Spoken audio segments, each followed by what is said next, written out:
XXVII. The Bandits' Reprisals.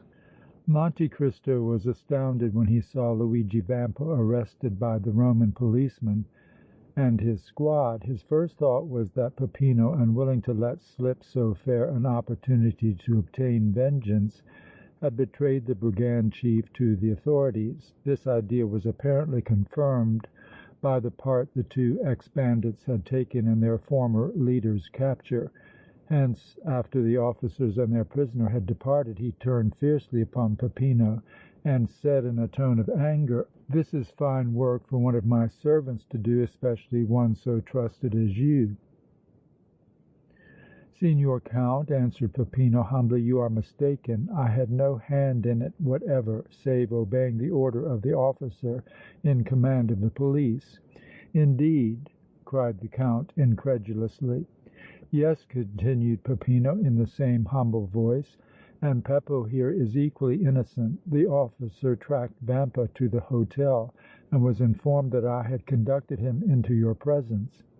He thereupon sent for me, directing me without further ado to take Beppo, who chanced to be in my company, and seize the chief, who was personally unknown to him, the instant he quitted your salon. I trust your Excellency will pardon us, as we could do nothing but obey." "In that case," said Monte Cristo, "no blame attaches to either of you, but nevertheless Vampa's arrest at this critical juncture will seriously interfere with my projected operations."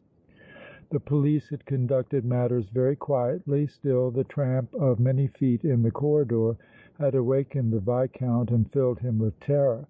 Knowing the unparalleled audacity of the bandits, he at once jumped to the conclusion that a body of them had entered Rome and taken possession of the Hôtel de France with the object of seizing upon him as the murderer of old Pasquale Solara, who he did not doubt was dead. When the tramping feet, which the Count and Vampa were too much engrossed to hear, paused in front of his very door, he became fixed in this conclusion and sprang from his bed in wild alarm. He looked hastily around him for some avenue of escape, but there was none.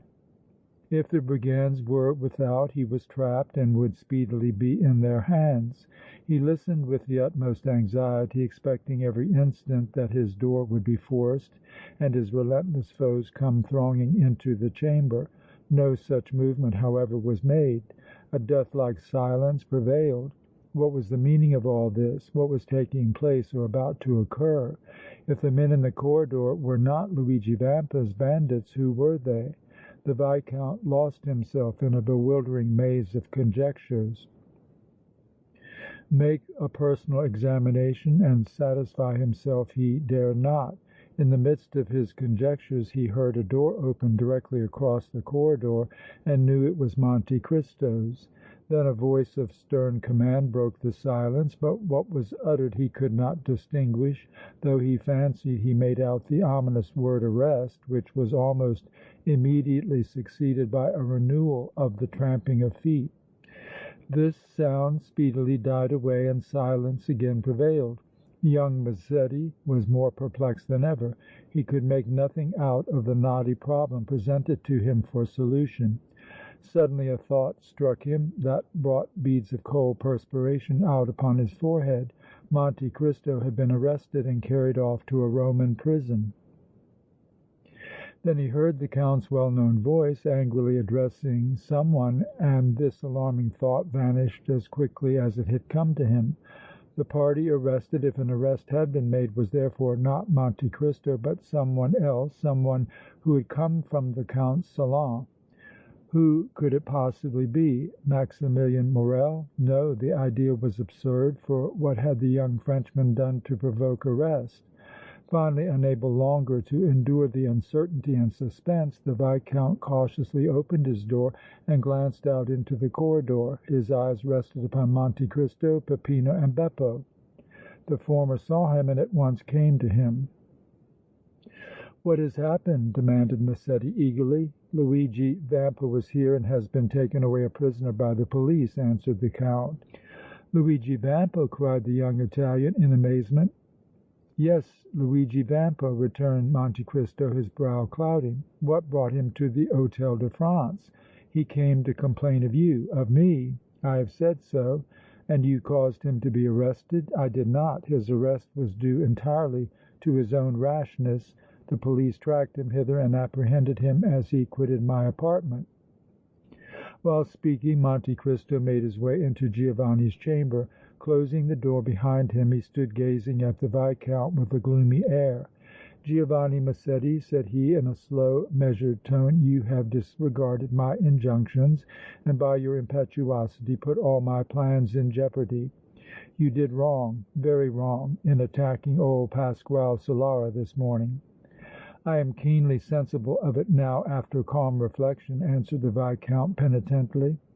"But still you must make some allowance for me. I came suddenly upon the shepherd and my indignation and desire for vengeance so mastered me at the sight of him that I could not control myself.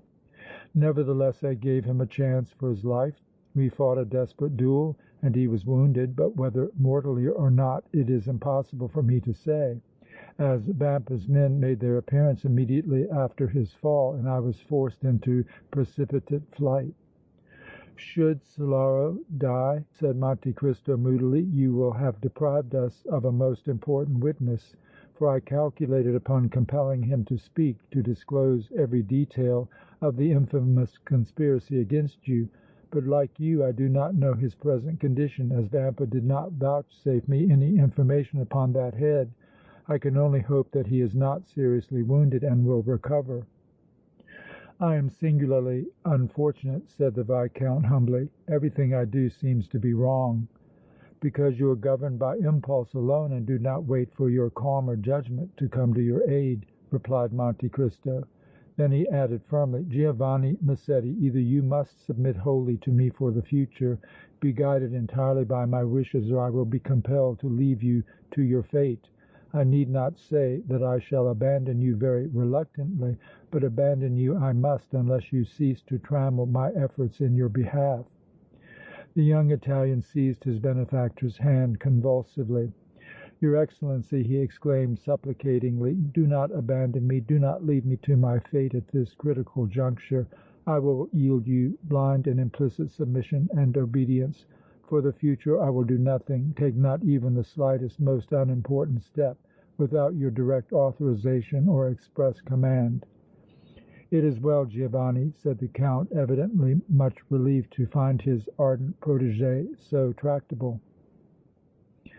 "I will continue the work I have begun and also endeavor to bring it to a speedy and successful conclusion. The arrest of Vampa and the wounding of old Solara have complicated matters to a certain extent, but a brief time, I trust, will suffice to straighten out the complications and tangles, and then the result will be happiness for all of us, the richest possible reward." "God grant it!" cried Massetti, fervently. "Now," said the Count, "you must not quit the Hôtel de France even for a moment without my permission. Do you promise me that?" "I not only promise it, I swear it!" exclaimed the Viscount, lifting his eyes and his right hand towards heaven. "It is well!" repeated Monte Cristo joyously, and turning he left Massetti's chamber. It had been planned that the Count should take Zuleika out riding the following morning, but a desire to know what had become of Luigi Vampa and what the authorities proposed to do in his case prevented Monte Cristo from fulfilling his promise to his daughter. He, however, determined not to deprive Zuleika of the pleasure she anticipated from her drive, and therefore when the barouche and its spirited horses were brought to the hôtel door, installed Peppino in the driver's seat with the faithful Ali to act as an additional guard and protector.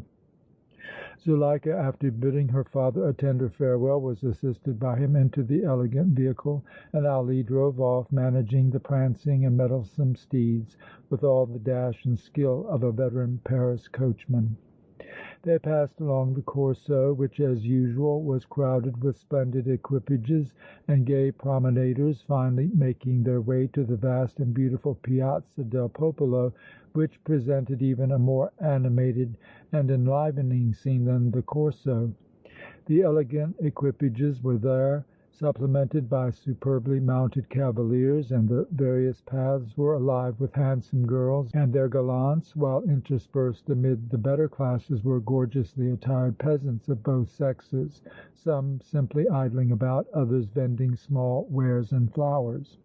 Tiring at length of the ordinary sights of Rome, Zuleika directed Ali to drive a short distance into the country. He obeyed with considerable reluctance, for he was well aware of the dangers to be encountered in the environs of the city, and Peppino, on his side, was also uneasy, though he did not venture to protest against what he considered a most censurable caprice of his youthful mistress. However, they drove along for several miles without the slightest incident occurring to warrant the fears of Ali and Peppino or trouble the serenity of Zuleika. The young girl enjoyed the open country with its stately trees, verdure and refreshing odors immensely, and internally congratulated herself on having varied her programme by leaving dusty Rome behind her for a time. Meanwhile, Ali, with the habitual fatalism of his nation, had resigned himself in advance to whatever might happen, and drove straight onward with his eyes impassively fixed upon the horses. Not so with Peppino. The wily and well-posted Italian was constantly on the alert, scanning every thicket, clump of trees or turn of the road with a searching look long before they came to it. Although nothing suspicious had as yet met his gaze, he was not by any means either satisfied or reassured. Finally they approached a small roadside inn, and Zuleika, complaining of thirst, directed the barouche to be stopped and Peppino to dismount from his seat, enter the inn and procure some wine for her. Peppino made a grimace at this command, but had not the courage to explain to Monte Cristo's daughter that in obeying her he ran the risk of encountering some of his old comrades who might prove too inquisitive. He slowly clambered down from the barouche and with an exceedingly rueful countenance made his way into the inn. He had not been gone an instant when he suddenly reappeared, running towards the barouche and uttering loud cries of alarm. Half a dozen rough-looking men pursued him, and before he could reach the vehicle he was caught. Simultaneously another party of ruffians issued from the inn, catching the horses by the bridle as Ali was about to drive off. "Not so fast, my sable friend," said one of the men. "We must make the acquaintance of your beautiful young mistress." Zuleika sat speechless, frozen with terror. Ali raised his whip to strike the ruffian who had spoken so flippantly of Monte Cristo's daughter, but the indignant mute was instantly overpowered and dragged to the ground.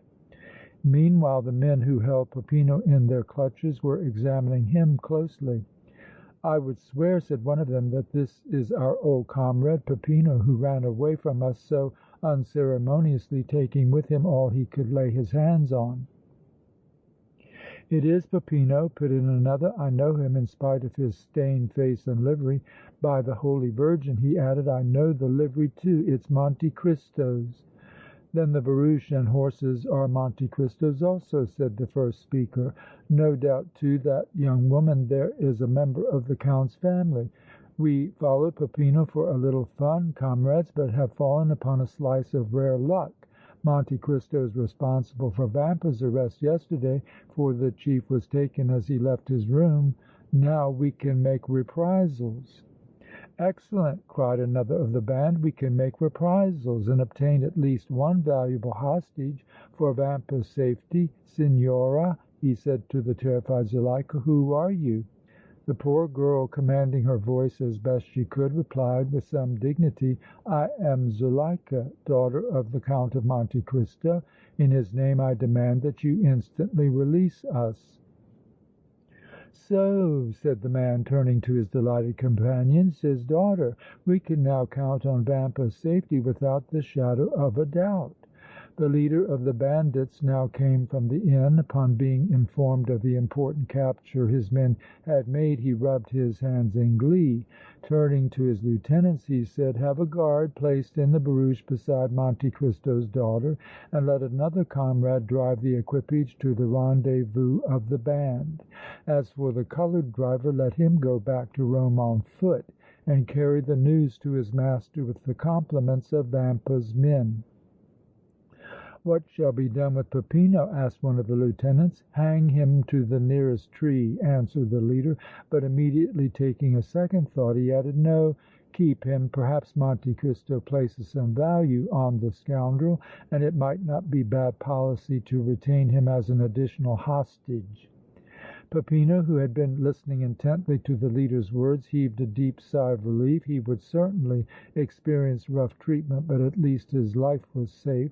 He therefore submitted to be bound without a murmur and even smiled as he was being led away. The leader's commands regarding Zuleika and the equipage were promptly obeyed and soon Monte Cristo's daughter was a close prisoner in a rocky cell of the bandits' subterranean fastness. Ali, as soon as set free, started for Rome to give the alarm. CHAPTER XXVIII.